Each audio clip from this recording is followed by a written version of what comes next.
The sheriff knocked on my door with a thick yellow envelope in his hand. His face was pale, his voice unsure.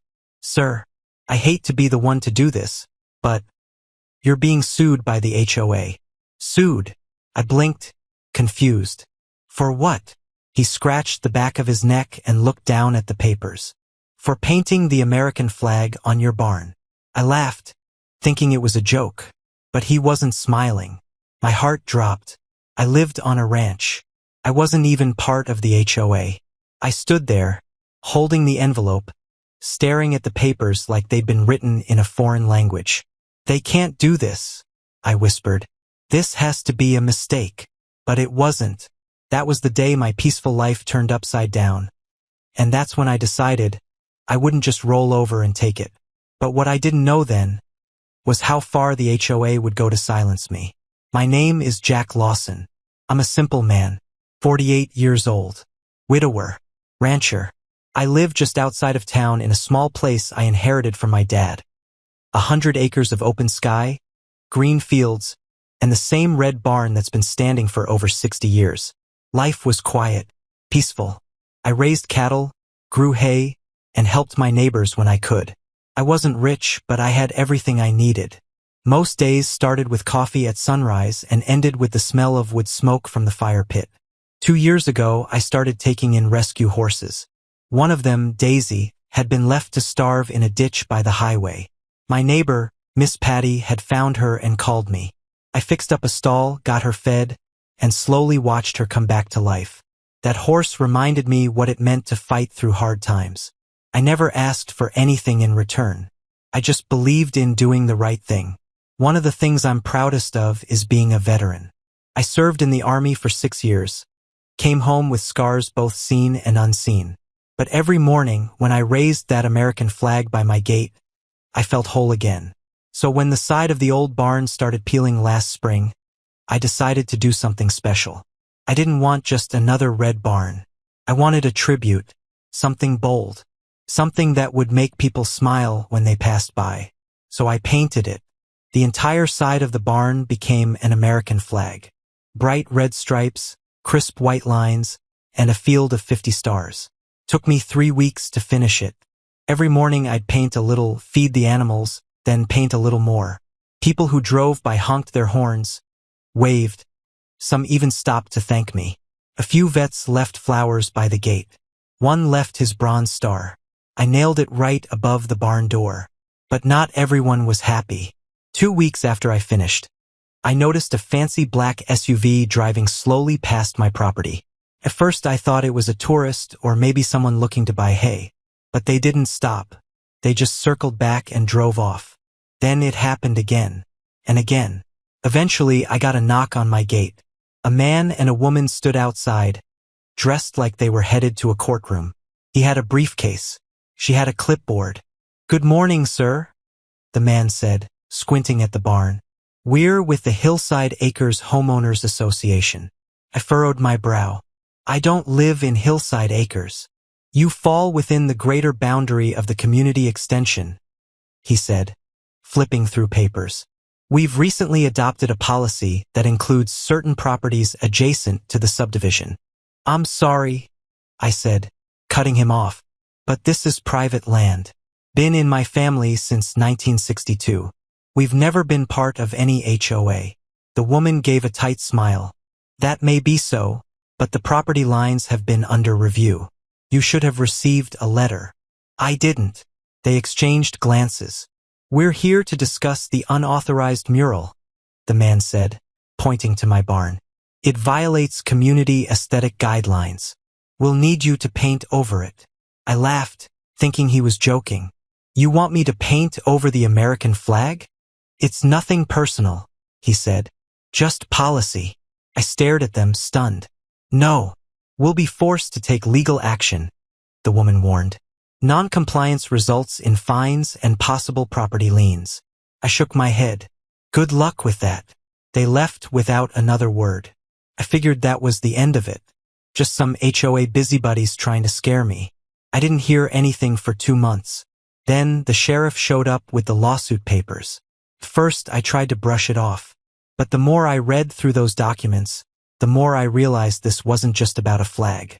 They were trying to take control of my land, claim I was part of a neighborhood I'd never even heard of. They were saying I was in violation of rules I never agreed to.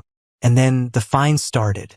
First it was $500, then $1,200, then $3,000. Letters came in every week, some hand-delivered by the same two from the HOA. I refused to respond. I hired a lawyer named Tina Mendoza. Smart, tough, and didn't back down. She told me they didn't have a legal leg to stand on. But they didn't care. The HOA began a smear campaign. Said I was anti-community, a danger to local harmony, and a provocateur. They even claimed I was storing dangerous chemicals in my barn, which was ridiculous. Miss Patty called me crying one night. Someone had put flyers in her mailbox warning people not to engage with me or support my behavior. Then my tractor tires were slashed. My mailbox smashed. My water line tampered with. Things were getting worse and fast. I tried to keep my head up. I reminded myself of what my dad used to say. When the world turns mean, you turn kind. Show 'em you're stronger. So I kept helping my neighbors. When Mr. Harris's roof caved in during the storm, I showed up with wood and helped him patch it. When little Emma's goat went missing, I searched for hours and found it tangled in the fence line. I still raised the flag every morning, still cared for Daisy, still believed the good would win. But then, something changed. It was around 2 a.m. when I heard the noise. Daisy was screaming. Horses only make that sound when they're terrified. I grabbed my flashlight and ran to the barn. What I saw made my blood run cold. The American flag on the side of the barn was burning. Flames climbed fast, licking across the paint like hungry teeth. I dropped the flashlight and ran for the water hose. The wind howled. Smoke filled the sky. My eyes stung. I heard hooves pounding behind me. The animals were panicking. I managed to get the hose going, spraying down the side of the barn, yelling for Daisy to get back. But then I heard footsteps. Not hooves. Footsteps. Someone was out there, in the dark, watching. And that's when I realized this wasn't about a flag anymore. They were trying to destroy me, and I had no idea what they'd do next. I stood there, soaked in sweat and smoke, the water hose trembling in my grip as the fire hissed and sizzled against the side of the barn. The stars on the flag were nearly gone. The red stripes blackened. My hands were shaking, not from fear, but from rage. Someone had come onto my land. Someone had tried to destroy the flag.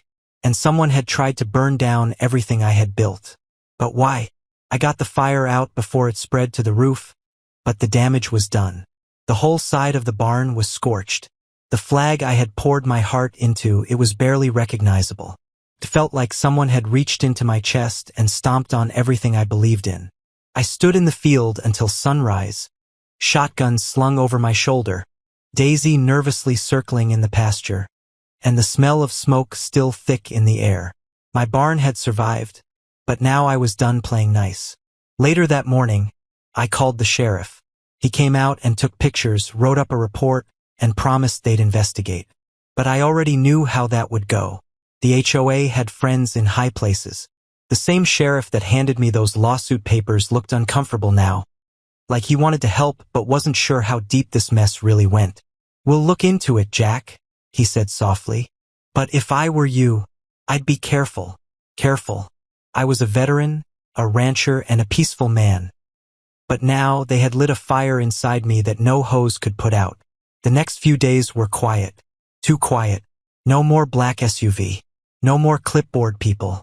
No more letters in the mailbox. But I could feel eyes on me. From the edge of the woods. From cars that slowed a little too much as they passed. From the flicker of light across the hill at night. That's when I installed cameras. All around the property. Infrared, motion sensor, the works. I wasn't rich, but I sold some scrap metal, traded an old ATV, and bought the best gear I could find. I also moved Daisy to the smaller shed near the house where I could keep an eye on her. I patched the barn with fresh wood, left the burn marks like battle scars, and painted the flag again. Bigger, bolder, brighter. Took me 5 days and gallons of paint, but I wasn't backing down. That flag was going to fly. That flag was going to shine. And if they wanted to come for me again, they'd better bring more than clipboards. But just when I thought I'd regained some peace, the next low blow came.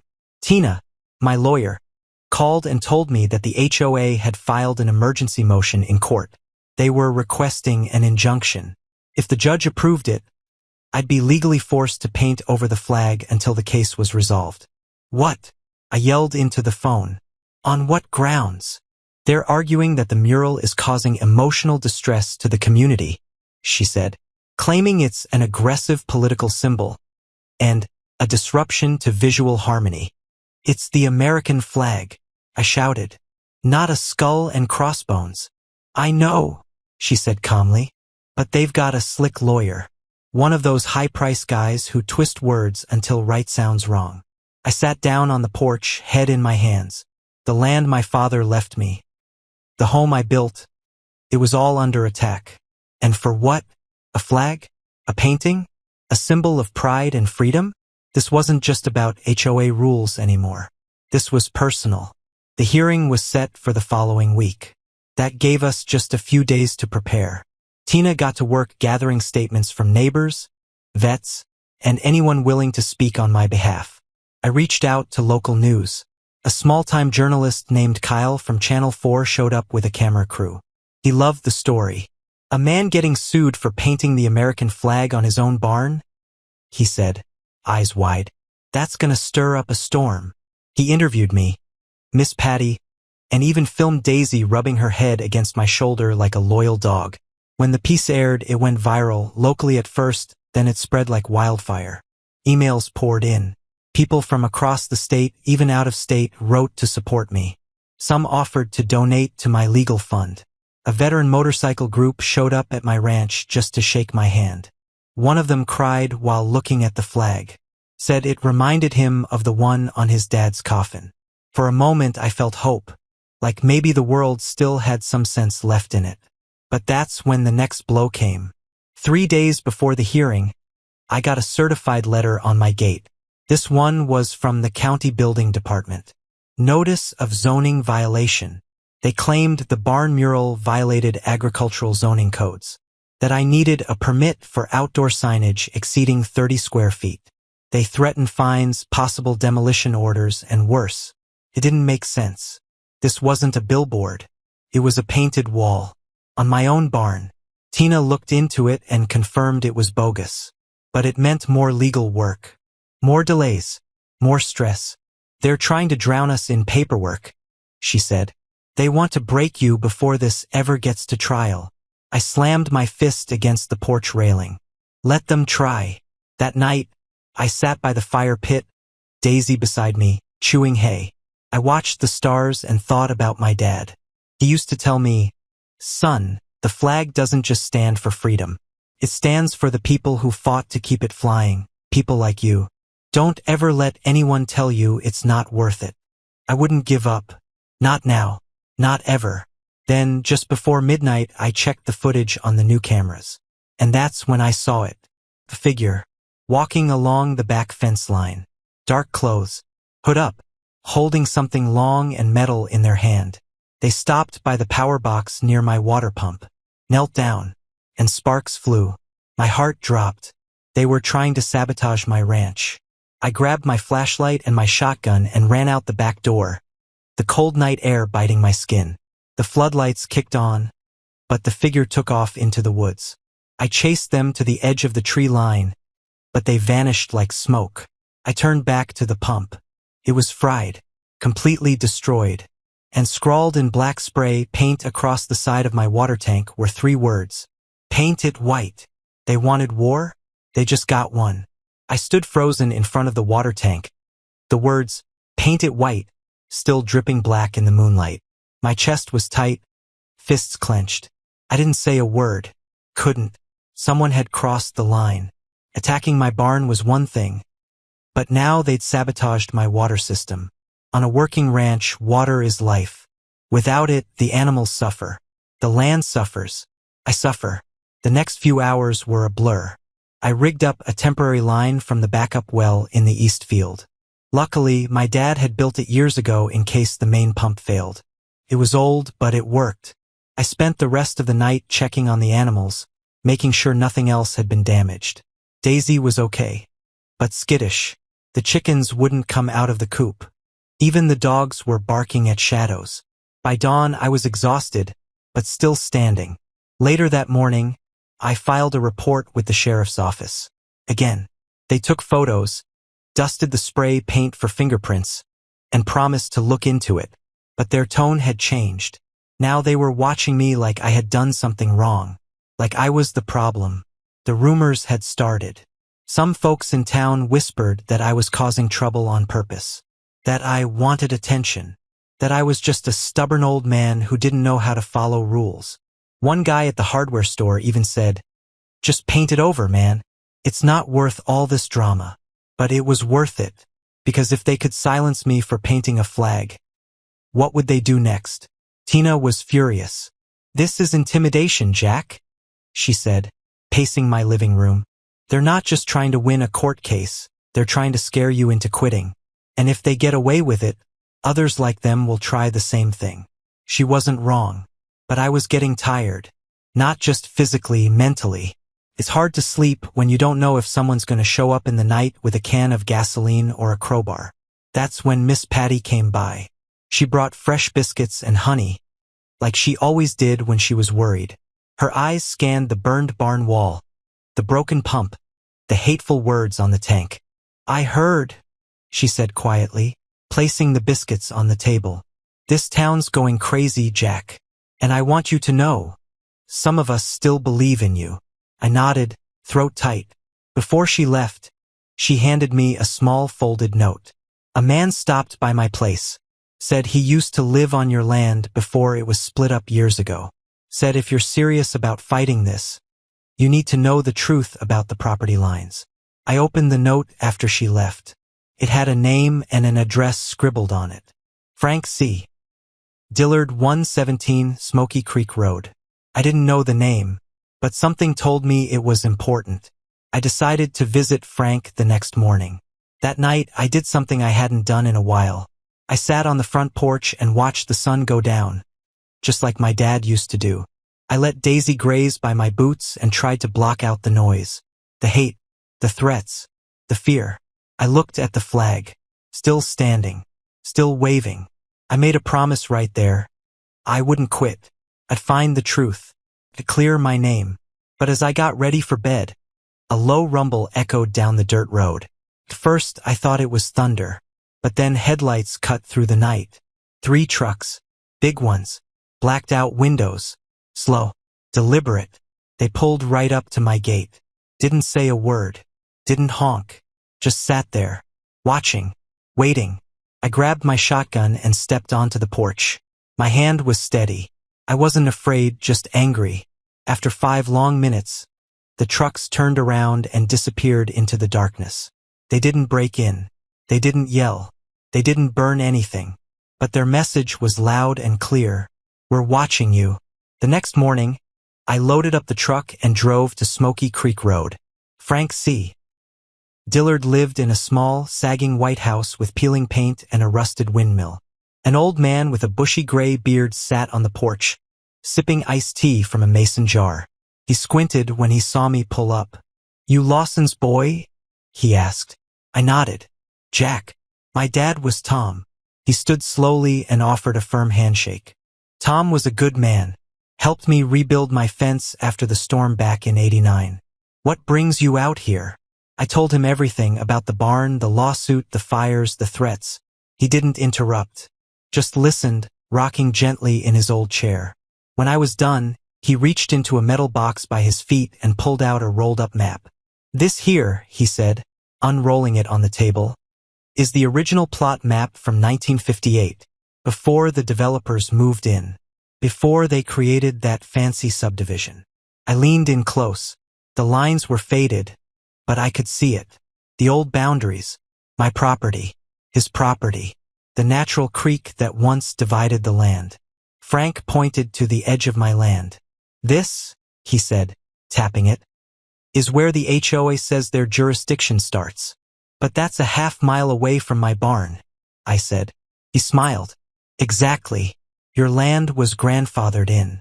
The HOA can't touch it unless they get that grandfather clause revoked, which takes a vote from the county council. And has that happened? I asked, heart pounding. Not yet, he said. But rumor is, they're pushing for it behind closed doors. I stared at the map, hope rising in my chest. This was it. Proof. Real, legal proof that I wasn't part of the HOA.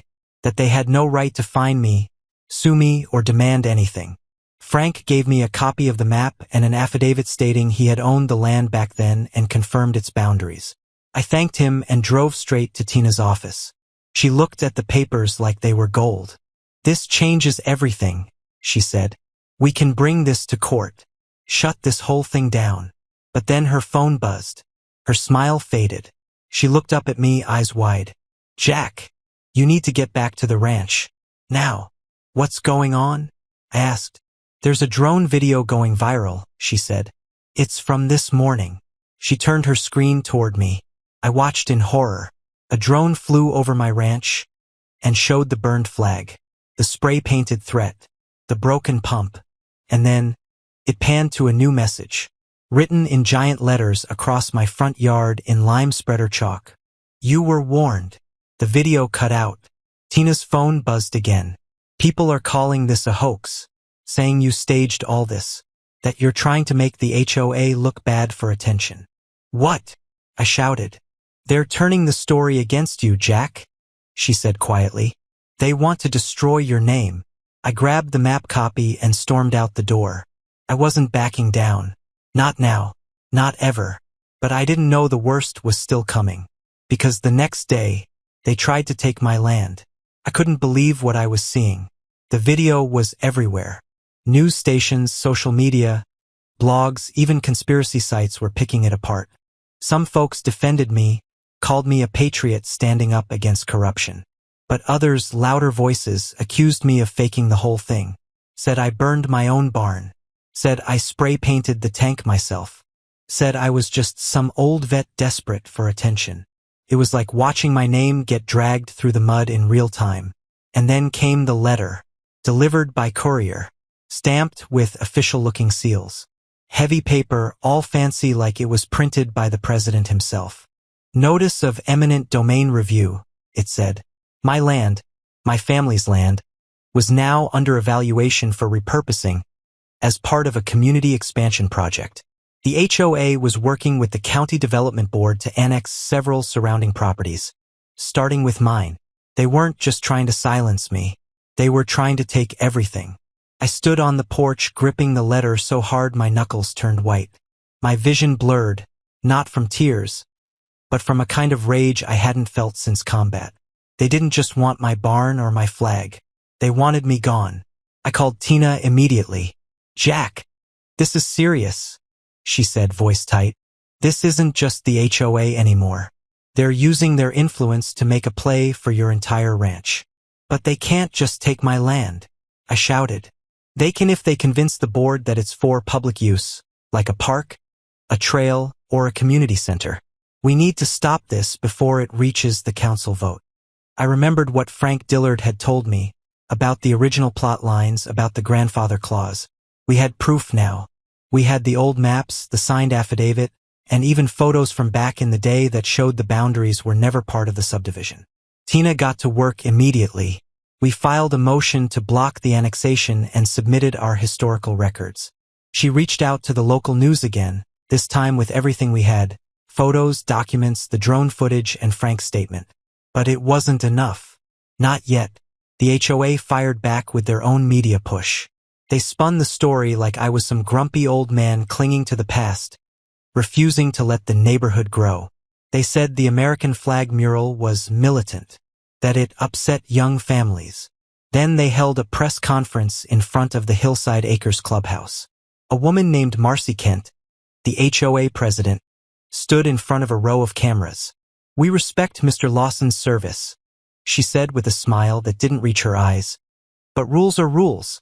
Our community is about peace, unity, and following guidelines that create a healthy, welcoming environment for all residents.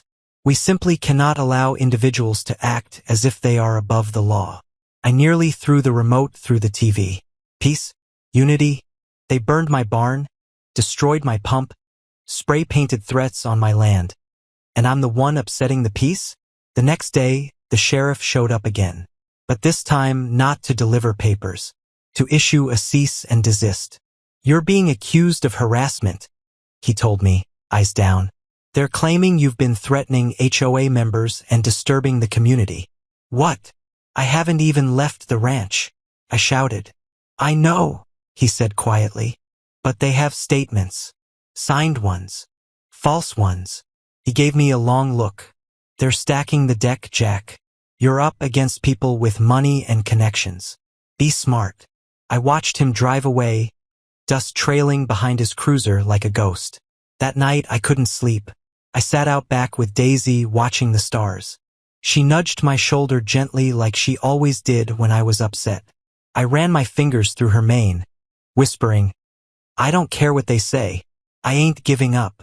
Then I heard tires on gravel. I stood up, heart pounding. A car rolled to a stop by my gate. It wasn't the HOA. It wasn't a news van. It was Frank. He stepped out of an old Ford with a stack of papers under one arm and a fire in his eyes. I did some digging, he said. Found something in my dad's old land records. Something they really don't want you to see. We spread the papers out on my dining table. Maps, letters, surveyor records. One document caught Tina's attention immediately when I sent her pictures.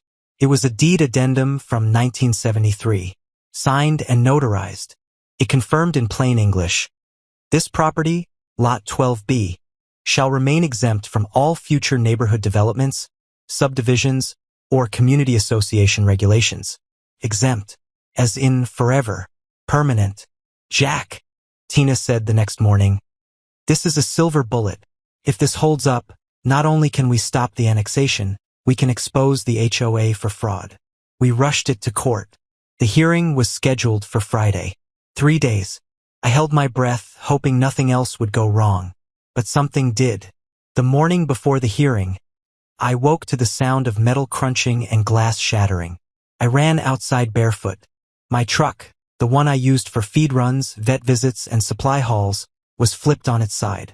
Windows smashed, tires slashed, and a brick sitting on the hood, with a note taped to it. Next time, it'll be your house. I dropped to my knees beside the wreck. This wasn't a fight over property anymore. It was war, and it was about to come to a head. The wind was sharp that morning, but I barely felt it. I stood over the wreck of my truck, my lifeline, staring at the shattered glass and twisted metal like it wasn't real. The note taped to the brick still flapped in the breeze. Next time, it'll be your house. That wasn't just a threat. That was a declaration. Whoever did this wasn't trying to scare me anymore. They were ready to destroy everything I owned. Daisy paced in the pasture, sensing my tension. The dogs barked nonstop. Even the chickens were silent.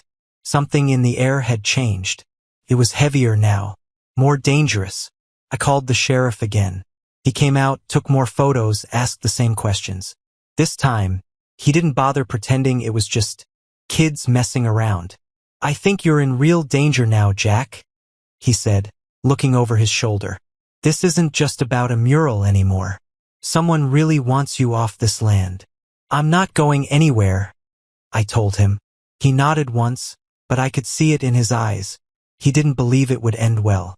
Tina arrived an hour later with the deed addendum, the historical land records, and every signed affidavit we'd gathered. She was dressed sharp, confident, but I could tell she was nervous too.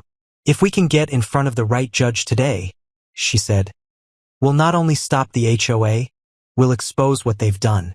The court hearing was held in a small county courthouse with faded carpet and plastic chairs. The room smelled like coffee and stress. A few local news outlets were there, scribbling notes, whispering into phones. On one side of the courtroom sat the HOA, Marcy Kent, smug as ever, surrounded by 3 high-powered attorneys in $1,000 suits. On the other side, it was just me, Tina, and a few neighbors who came to support me. Miss Patty included, sitting in the front row, clutching a thermos like it was her shield. The judge entered. Everyone stood. My heart thundered. And then it began. Tina went first. She laid everything out with precision.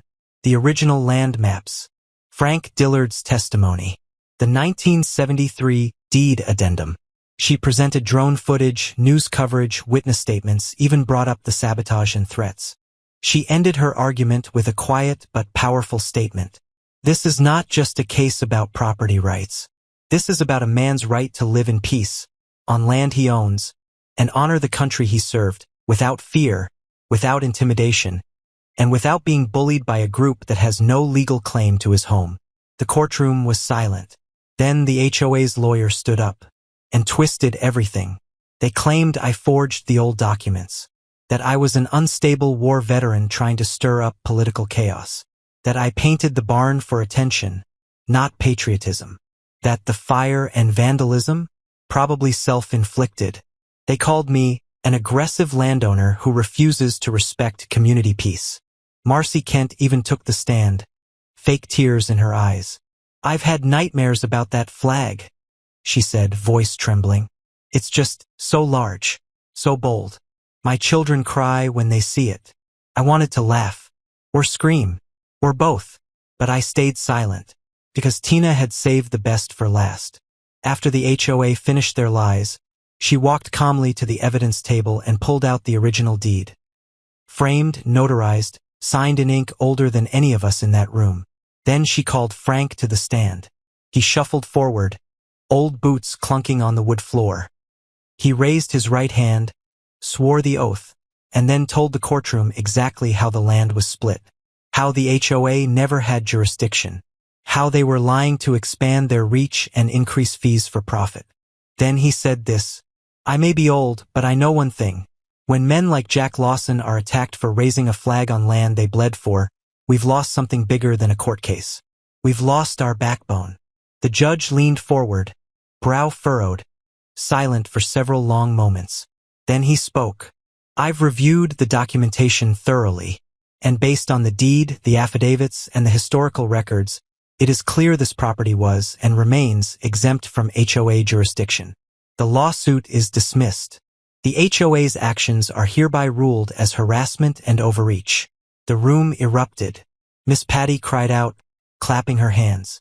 Frank nodded slowly, proud. Even the news reporters whispered in excitement. But then the judge added something I'll never forget. Furthermore, I'm issuing a protective order against the Hillside Acres HOA.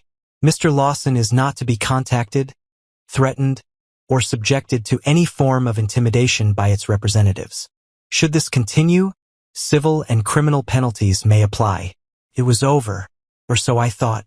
Outside the courthouse, as I shook hands with my neighbors, Marcy Kent walked past me.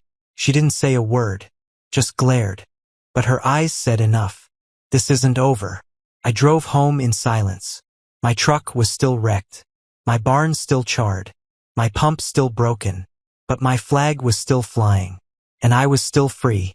The next morning, I got a knock at the door. It wasn't the sheriff. It wasn't Tina. It was a man in a dark suit with no smile on his face.